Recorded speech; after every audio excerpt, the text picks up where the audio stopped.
Let's work on the outer borders for the Candy Cane Lane bench pillow.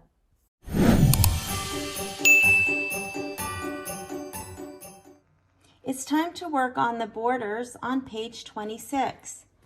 I have all of the fabric backed with fusible interfacing, and if you look in the directions, you can see that the borders are not lined up with the same fabrics in the same place, so it gives a little bit more of a scrappy look. I have both sets of borders ready to go, so let's start on these borders. To bring in the files for the outer borders, I can use the merge stitch file icon. However, an easier way is to open the folder where I have all of my files, and I will open the background quilting. Now, the Christmas 4 border, I was thinking about using, and it is this cute house border that's similar to our Candy Cane Lane. But I decided that since I did all the trees and they kind of all lined up, as much as I love these cute little houses, I am going to do something different. But that is sure a cute border. So I am going to select that and delete. And so what I am going to work on is the Christmas 2, block by block. And remember, the Christmas 2, the thinner borders were those little loops that I chose not to do. But in that same file, or in that same folder of files, it also has kind of a snowflake swirl border. And I am going to choose the 3x14. The fabric that I pieced together for the border is 3.5 inches wide, and so the 3-inch design is the size that I need. I am going to be using my 9x14-inch hoop again, and so I will just bring in one design. The first thing I am going to do is delete one of the steps that I don't need in the background quilting. The first step is the placement for the batting, and I do need that. The second step is the tack down of the batting, and that is a step that I do not need. I am cutting my batting exactly to size, and so this is a step that I will not do. So I have it selected and I will hit delete on my keyboard. The next step is the placement for the fabric, and as with the inner borders, I am also going to run this step. My border fabric is already cut to exactly 3.5 inches wide, which is the size of the placement lines, and so I will use those to place my border. And then of course the fabric tack down, and then the quilting. So that is the only change that I need to make for this design. So now I am going to select this design. I am going to Command C to copy on my Mac and Command V to paste, and then using the arrow key I will move this over. I will be stitching both borders at the same time in the same hoop.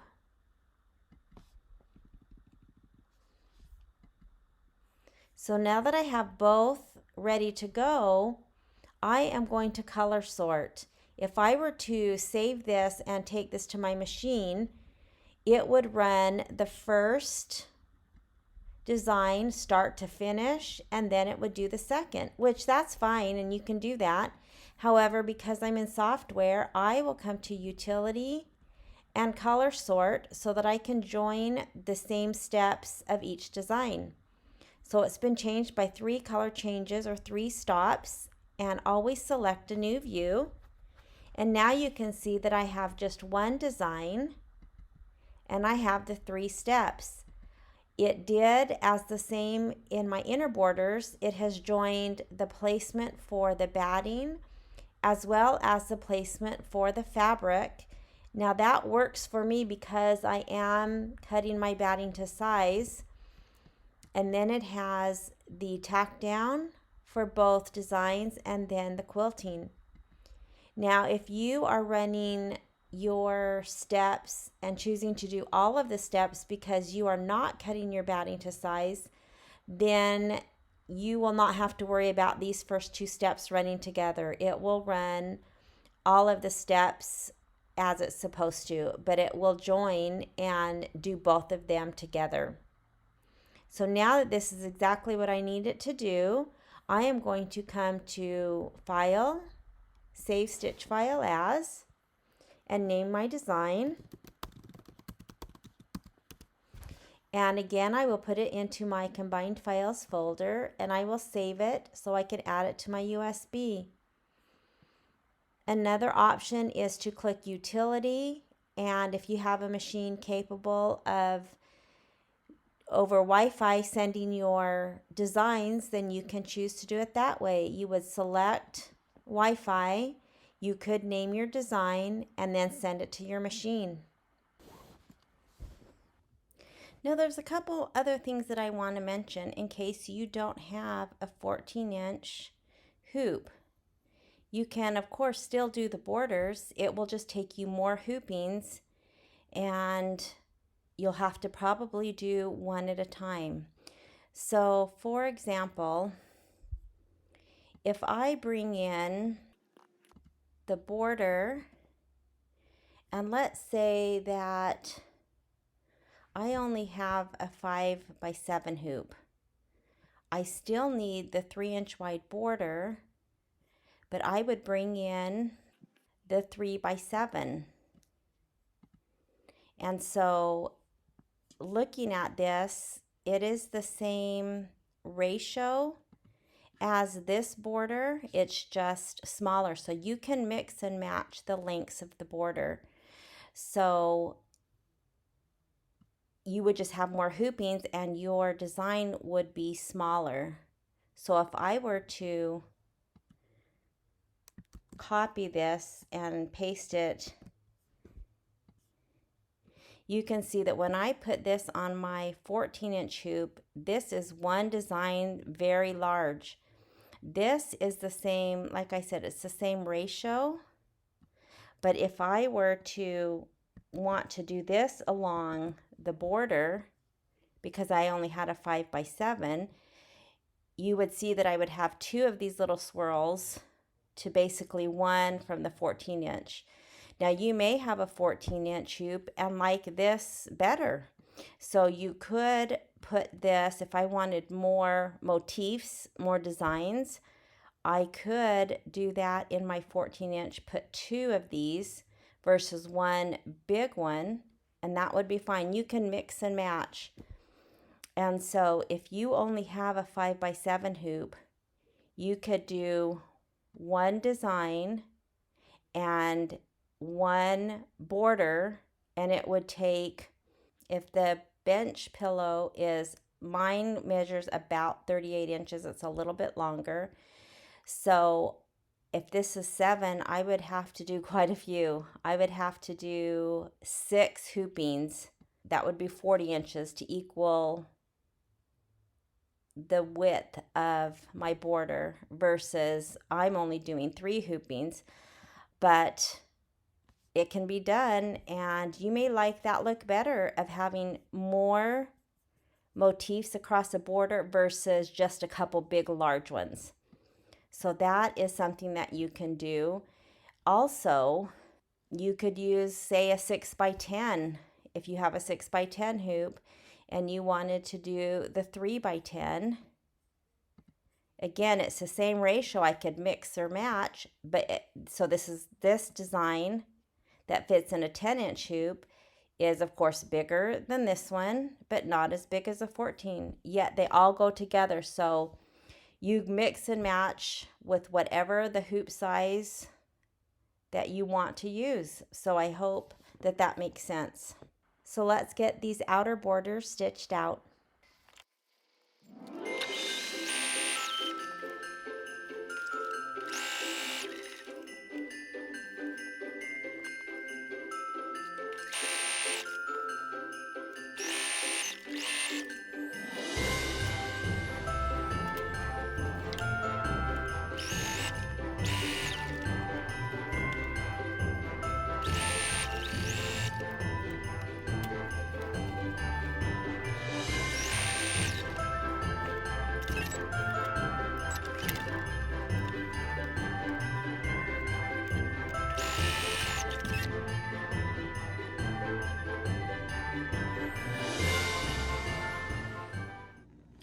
So I'll go to embroidery and to my USB and my combined files folder, and I will choose the outer border and then hit set and embroidery. And I don't need to move these. If I go to layout and move, it only goes over a couple of notches because these are so big. So that's something that I don't need to do this time. So I will select OK. And I always go to the plus or minus needle so I can, if my thread breaks or something happens, I'm ready to go with the moving forward or backward stitches, and I'm ready to do my first 2 placement lines. Here are the placement lines for the batting and then also the fabric. So the first thing I'm going to do is spray the back of my batting and apply both pieces lining up with the top.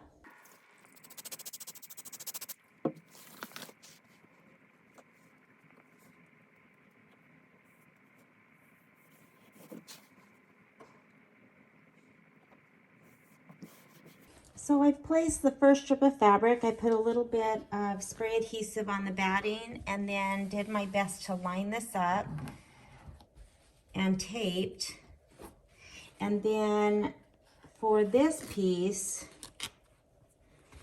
this is the top left of the pillow and this is the bottom left of the pillow. But I think what I'm going to do, and you know, again, this doesn't really matter, instead of having the top left look the same as the bottom left, I think I'm going to flip this so that the bottom right starts.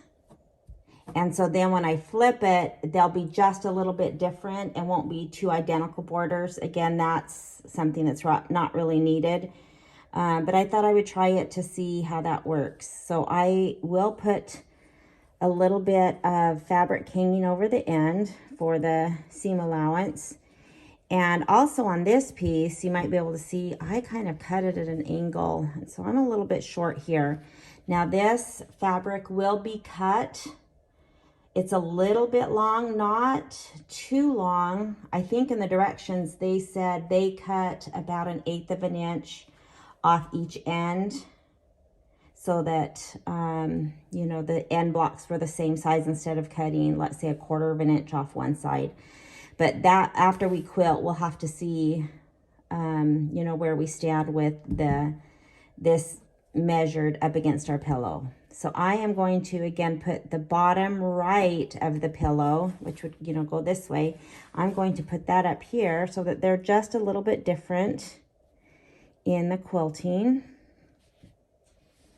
Like that. Again, this is short, and so I'm hoping that with a little bit of this cut off, that's not going to cause an issue when I do my seam allowance. If I have to do my seam allowance, you know, a little bit wider, maybe just over 1/4 of an inch, then that's what I'll have to do. But I'm not going to worry about it right now. I'll be able to work it out. So anyways, I'm going to spray just a little bit. And then we'll get this started.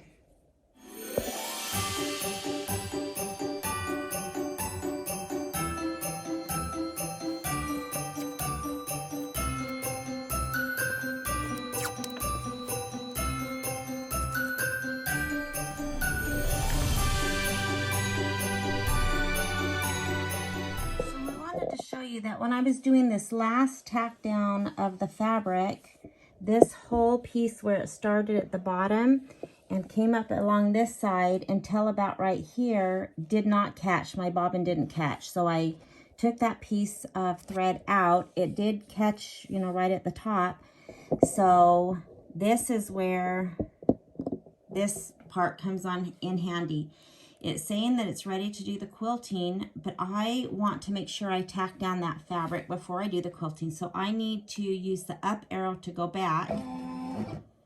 And now it's way in this top, and I need to just skip until I get to this very first stitch of the right side. So I'm just gonna guess, and I'll just do 100.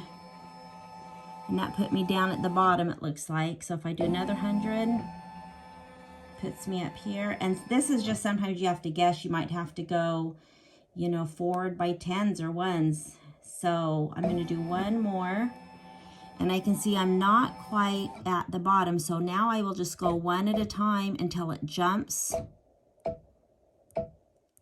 to this next side. So now I know that this is the first stitch, and I will stitch this last tack down. So let me go do that. So I'm done with the first hooping, and this border looks great. I love it. So now I will continue, and I will take this out of the hoop and just trim around, not super close to the fabric with the stabilizer, but just to get some of this bulk out. And I will go run the next set of placement so we can get our second hooping ready.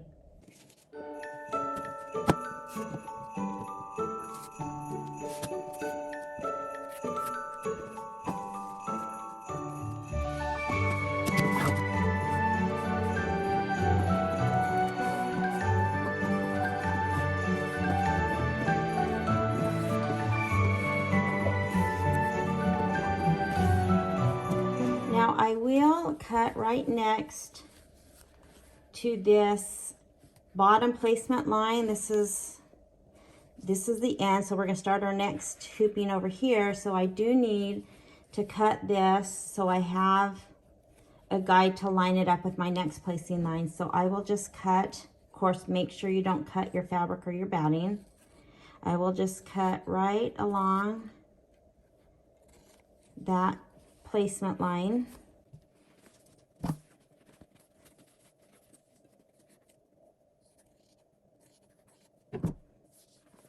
Now I'm ready to run the second set of placement lines.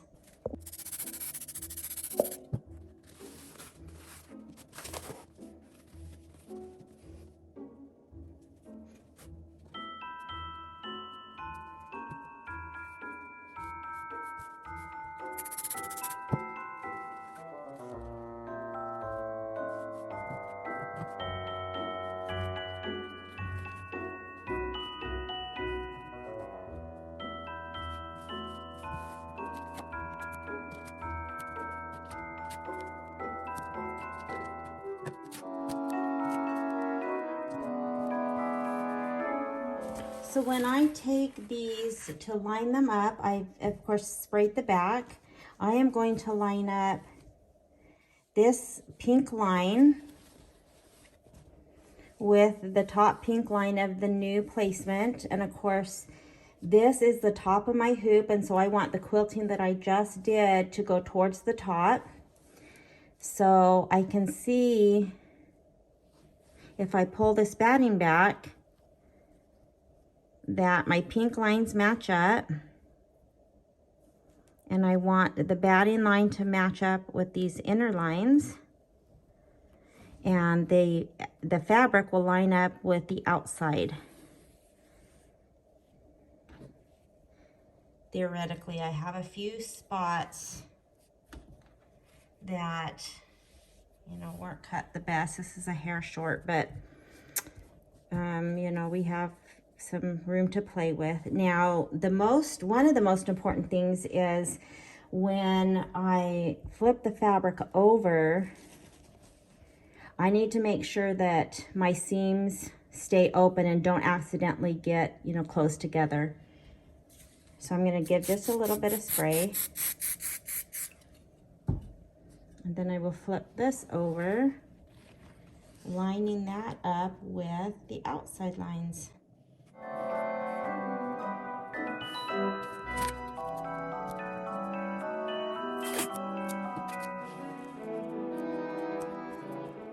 And then one thing I also do is when it is running these tack down lines, so it starts up at the top and it will come down, jump over, and go up. So when it's coming down, I kind of take my hand, and of course do not get close to the needle.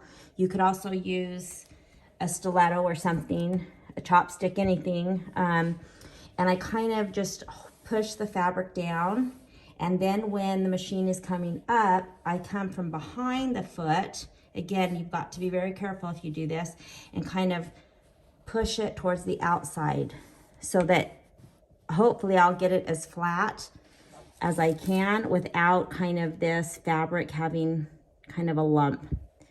And I'm ready to go run the tack down and the quilting of the second hooping.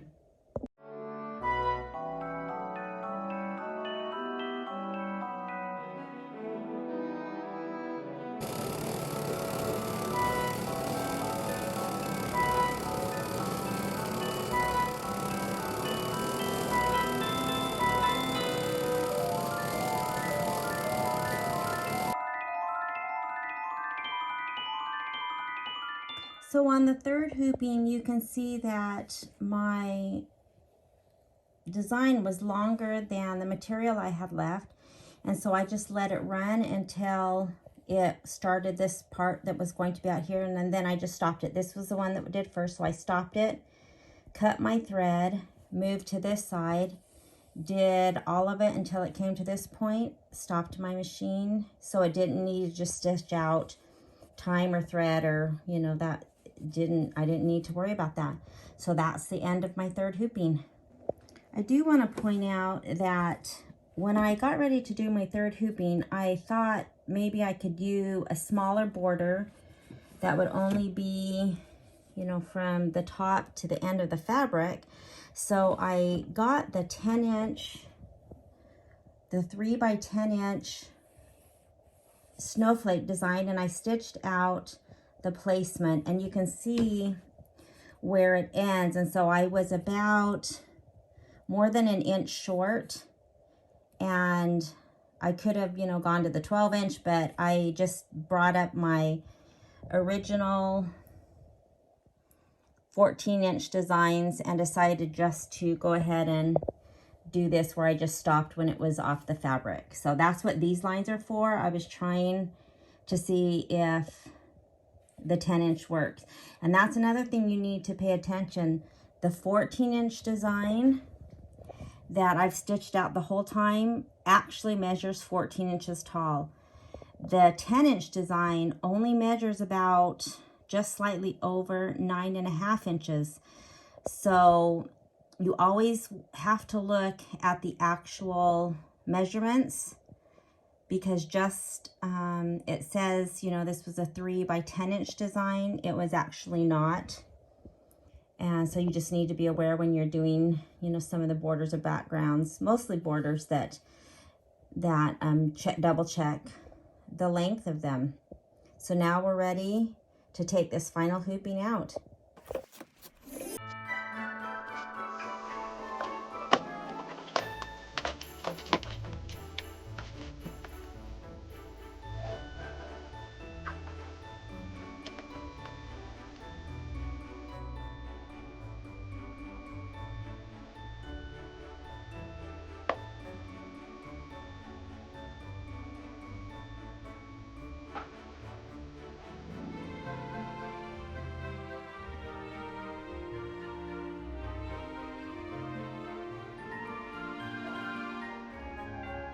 So I took the basting stitches out, and I only took them out of one side. So this is the bottom.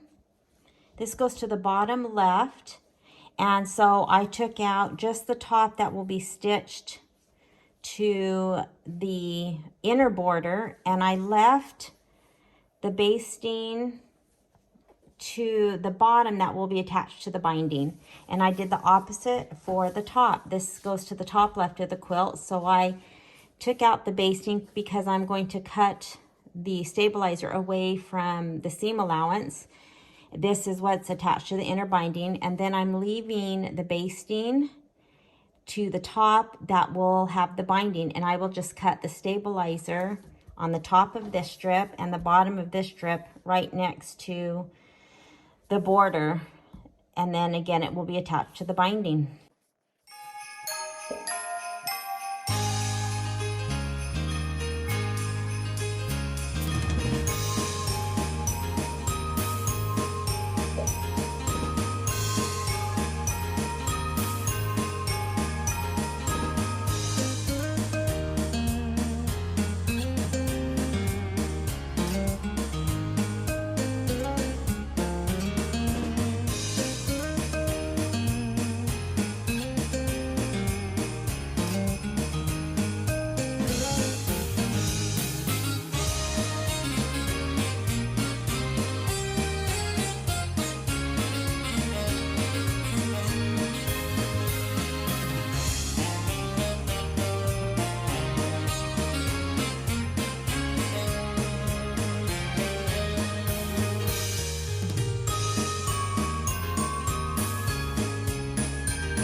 Here is the top done, and I love this scrappy border. It just adds so much.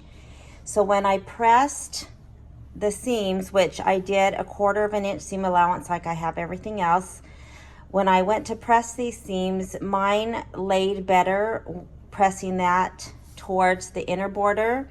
So on both of my top and bottom, I have both seams of the inner border pressed towards the inner border. That's just how mine laid the best. So now I have this great quilt top.